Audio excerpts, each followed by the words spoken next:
Hey guys, this is Tim from FFTCG Europe. I'm here with RB from FFTCG North America. Hello. And today we're having our second developer showcase match. And today we're looking at a Fire Water Warrior of Light list by John B. So this one, I think, looks pretty standard for a Fire Water Warrior of Light list, except now it has Braska's Final Aeon, which, while it's not a Warrior of Light, is just a really strong card. It's just like you want to put that in every list that plays fire. And you also have a realm, which is a bit unlikely to get like this Goblin and Varuna combo. So you can play a realm, give her haste, and then have 2 forwards on the field. Yeah, so I guess realm is mostly to try and go wide, huh? Yeah, it's kind of an aggressive play. It looks like a pretty aggressive Warrior of Light version, and like the only control-ish element is like Ifrit with only 2 off, and then 2 off of Braska, which is a bit weird. Like I would play 3. Yeah, I think when you throw in Braska's Final Aeon just to have a really strong card, why wouldn't you want a third really strong card? Exactly. And yeah, you also have like an Ingus to bring like these standard units, which is always like a really good start, but you can only play it with Rifia, I guess. Yeah, and then there was Phoenix also, so that you can kind of bring back those 2 drops, which there are a lot of. Yeah, that's true. Oh, let's take a look back at this list. So we have Fire Lightning Sephiroth by Danny Diaz. This looks pretty similar to the list we have seen in the last match, right? Right, this one really looks like it wants to take damage and get to that Sephiroth. And it has plenty of ways of doing it with Dodaluma, Kuja, Sabin. Yeah, you really want that 5 Sephiroths you're running there. Yeah. So maybe we'll see more Octaslashes like last time. I also love the interaction there with the 7 CP Odin with Seymour and the 5 cost Lightning, where it's like, hey, I'm taking damage myself, so let's put something good on top of my deck. It's like old school Fusoya tactics. Yeah, I mean, this is basically a Fusoya deck without using Fusoya, yeah. Right? I mean, you don't need it anymore with like all these self-damage cards now. So let's take a look. We have Morita-san. He's playing the Fire Water list, I think, against Arai-san. Yeah, that's what it looks like. Yeah. So probably Morita-san wants to come out really aggressive, and Arai-san wants to sort of stabilize and build up. I mean, like his list is made to like take damage, so he's like, yeah, fine, deal me some, get some 7 CP Odins in, and get all these damage abilities live for Octaslash. It's kind of similar to the other match where there was a deck that wanted to be really aggressive versus a deck that wants to take damage. I mean, he is starting pretty aggressive there with like taking a damage right away with Dalaluma. And not playing any backups, which is interesting. Or unlucky, maybe. Yeah. I don't think that's what that deck wants to be doing. No, I think he rather has backups, build something up, and let the opponent do the work of taking damage. I'm not like presenting a blank Dalaluma. So Morita is playing Artemisian, and he is only swapping 1 card there. So that's like a statement to the opponent where it's like, hey, you know what? My hand is so good, I only need to change 1 card. Yeah, and he has 1 backup of each element right off the bat, so it's looking pretty good for Morita-san. That's just pretty good turn start. 1. I mean, he's taking a damage now with that Dalaluma, but doesn't care too much about that because he has backups. So now we have a backup for Arai-san, which is Zack, which he overpaid to play, but at least he got the Sephiroth back, which is also Job Soldier. Yeah, basically it was just a 2 CP fire backup, effectively. Yeah, which does nothing. It did something. It showed that Arai-san has Sephiroth in his hand. True.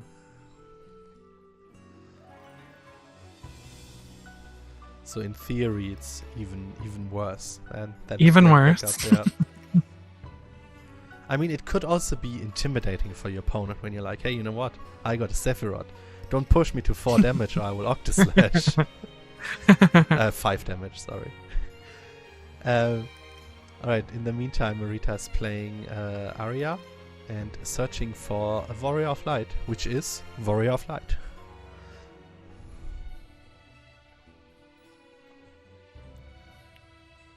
You know, I was saying that Marita-san wanted to be aggressive with that deck, but he's just taking it easy and building up backups. Yep. Yeah, he's doing the opposite. He's like, you know what? I'm having backups. You're not having them. Let's see how this goes. And now Sephiroth is coming in, and an ace also without a target. Oh no! Yeah, that's not good. I mean, in that situation, he's gonna have to remove 3 cards every turn with Sephiroth. Also, yeah, this is forcing him to discard 2 cards next turn, or Sephiroth will die. And there is Braska, which is like a really, really, really good answer, and he's even giving it haste, so he can now just kill Sephiroth. So Sephiroth was effectively just a 4 CP, 3 CP. Yeah. Remove 3 cards from your break zone. Yeah, I think like Arai-san is teaming up with Marita here. He's showing them cards, he's removing his own break zone.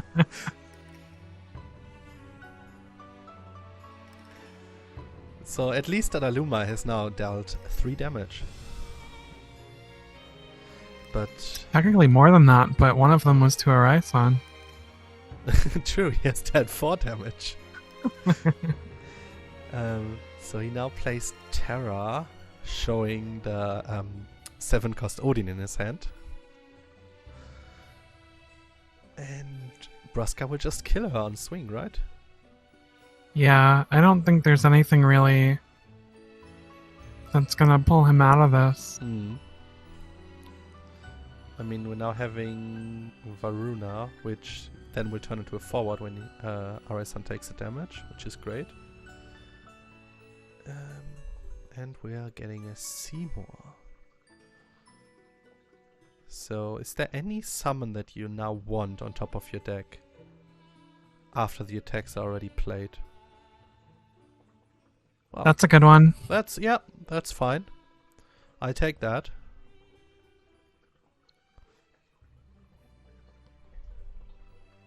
And Marita-san went up to 5 backups, which is pretty good against 2 backups, and I don't know how many cards he has in hand.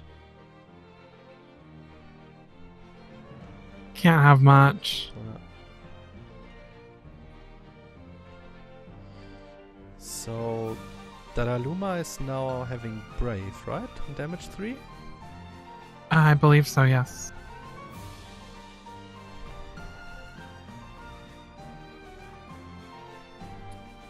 I think they're still talking about Varuna, though. Oh no, that was the attack. So Varuna decided to not block.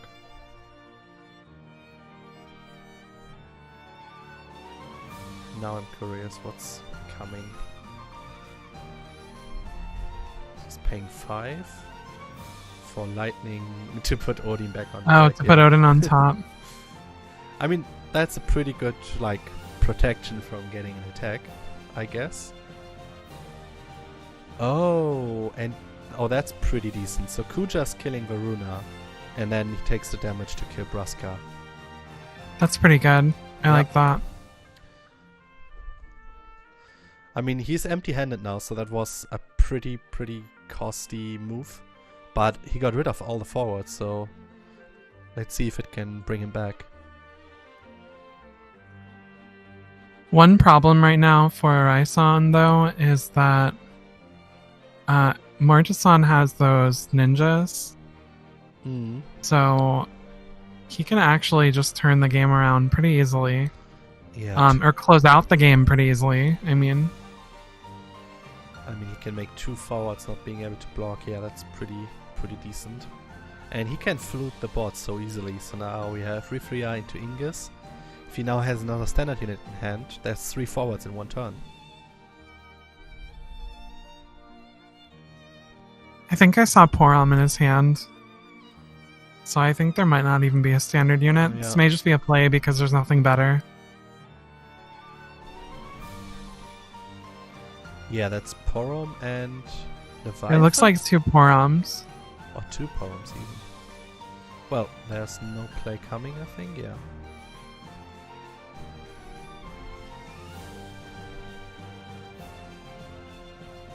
Yeah, that's... Oh, wait, does it? I don't know. It looks like 2 Poroms to me, but he keeps shuffling it so quick it's hard to see. Alright, so Kuja's coming in. And there's the trade. They're just trading. Yeah.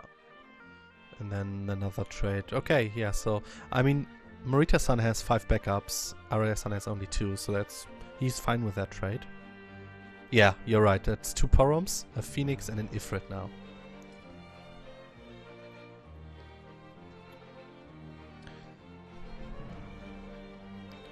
So, I think that's pretty decent, just having 3 backups, being able to cast Ifrit.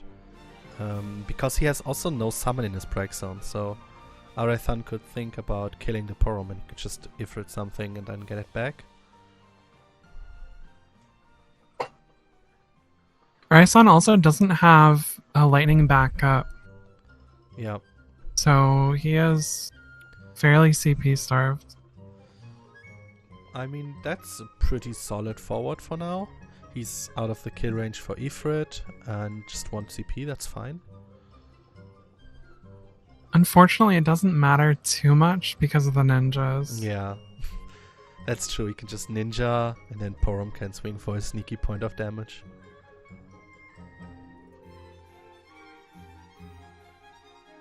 And then he can even play his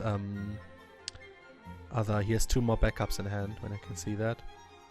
I think a Sage to give something haste, which would be really good. Like, you use the ninja, you play another forward, you give it haste. No, he's just attacking with just Porom. swinging in with the ninja. Maybe he wants to do it next turn. But Arisan is hitting an X-Burst, so it's SAS. Can search a summon, fire summon. Even though he's been kind of on the back foot, the experts are keeping him in the game at least. That's true. He hasn't been able to turn it around, but it's not a total loss yet. I mean, he has quite a few in the deck. But if you have so many cards that damage yourself, you also want to have many X-Bursts.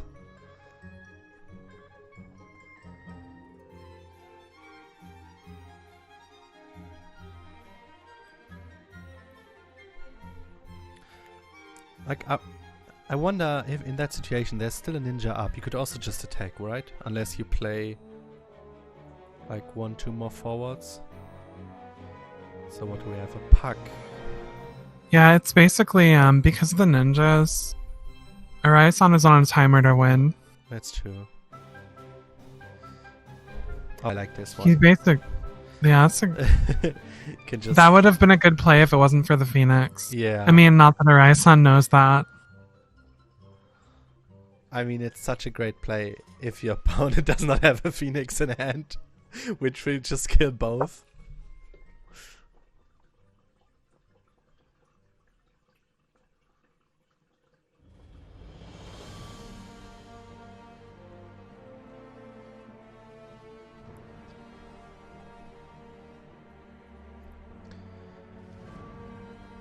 So does he has a target for it? Yeah, there we go. So that means all the forwards are getting 2,000 power, so it's a 4k Porum now. Pretty scary. Yep.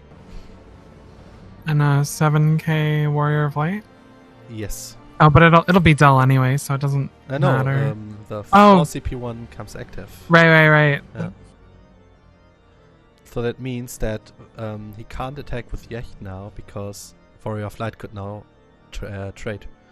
Trade, yeah. Unless he wants to cast his 1CP Belias in hand, which probably isn't really worth it, so I would just not attack. But he also has to play forward now, otherwise with the ninja there, that's game. I think it's game anyway. I mean, it's not looking great. Especially since Morita has another Ifrit in hand. And now he can just like Ifrit away the Seven. And then ninja away the other one.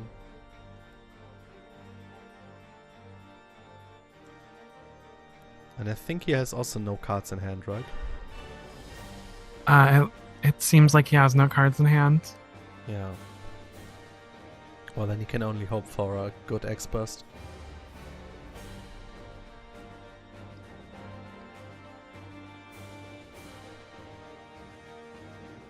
So yeah, there's the Ifrit.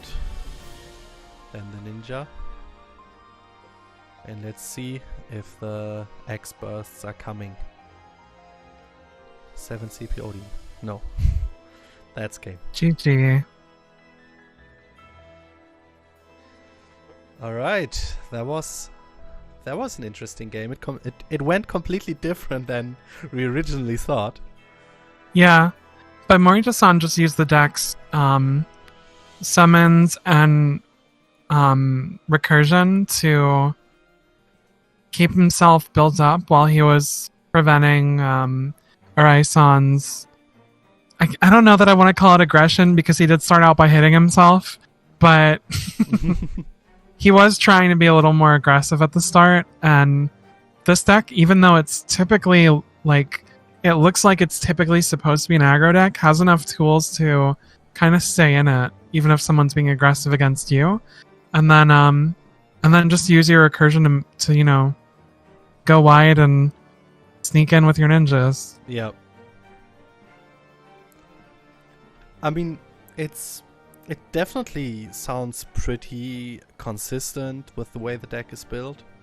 I mean, the Braska was just a really, really good answer to the way that Arasan had to open the match. Right. Just basically put down a big wall. Yeah.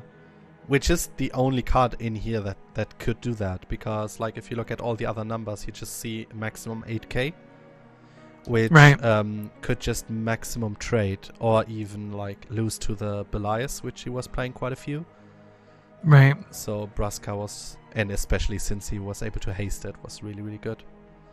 It's also kind of cool that across the board it's pretty low power forwards, but you're using their synergy to keep your board state and get through. Yeah, you're just using your your ninjas, like you said. Right. Push some sneaky damage through when you can. Alright, that was our match for this time. I hope you enjoyed it. What did you thought about both decks? What would you build? I mean, I enjoyed it. I think it looked pretty fun. I do think the Fire Lightning deck looked fun as well, even though it didn't quite do what it wanted to do there. I think it would be interesting to watch, to try out, put it together and try out. I think both decks were quite fun. That's why probably the developers have chosen to showcase those decks. Right. I mean, we've not seen, for example, the Illua ability there to just swing for a couple of damage with Illua special. And it was probably also a really, really bad start without backups. Yeah, I can imagine this deck with a good start. Feeling really oppressive like Fusoya decks kind of used to. Or even, I would say used to, but we actually saw some Fusoya decks doing really well towards the end of last year. So this is just really a new flavor of that. I mean, just similar to what the Monk deck was doing in the last match. Getting the backups there, getting some control on the board, and then just punishing the opponent when you're on like damage 5. Right. I know that some people were kind of skeptical when there were a lot of new cards that were dealing with dealing yourself damage, but I think it's already been proven in the matches so far that dealing yourself damage for a big benefit is actually really good in this game. Yeah, definitely.